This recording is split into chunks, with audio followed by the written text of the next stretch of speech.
Hi everyone, I'm Anna from Bowden Kelly Science. I'm here today to show you how to play our Food Web Witch's Brew Roundup game. All you need are 2 dice, and if you want the easy way, a dry erase sleeve with some markers. Let's dive into how to play.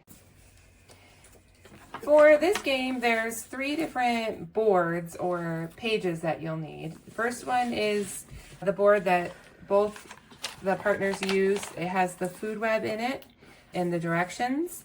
And then each partner gets a different cauldron. So you can see up here is their witch's brew ingredients, and then this is the recipe that they need. They're both slightly different to add a little bit of challenge to the game.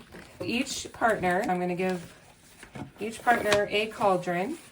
We are all set up for the game, and the first person will roll the dice. Both dice. He got a 2 and a 3. So if he looks over here, a 2 and a 3 is a consumer. He's going to look on the food web to find a consumer. That would be one of the consumers. Partner, do you agree that this is a consumer? Ethan agrees that this is a consumer, and that's a cat. So he's going to look over in his witch's brew. And do you need anything from the cat in your recipe? Yeah. What do you need? He needs the shiny cat paw. So he would get that from the cat. So in his cauldron, he's got a shiny cat paw, so he's going to cross that off.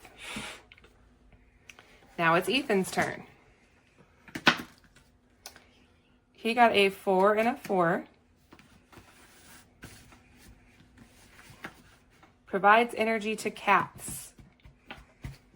The frogs provide energy to the cats. Do you agree, partner? Yes. Now he's going to look in his recipe book, his witch's brew catalog, to see if he needs anything from the frog. He does not need anything from the frogs. He skips a turn basically. And now it's Josh's turn. He rolled a 4 and a 6. That is right here. Provides energy to spiders. Okay, so he's going to look in the food web. What provides energy to the spiders? The fly. Good, the fly provides energy, so he's going to look over here. Does he need anything from the fly? Yep, so he's going to cross off one of the flies. The goal is to get all the ingredients you need for your witch's brew and be the first one to have your cauldron full. Because these games are in color, we suggest printing one set and laminating them or putting them in dry erase sleeves, or sheet protectors work as well. And then you can use dry erase year after year, and your students can play again and again. Thanks so much for watching. I hope this was helpful. You can find this game down in the link in the description below. And if you're looking for even more tutorials on fun games and activities, make sure to follow us here on YouTube.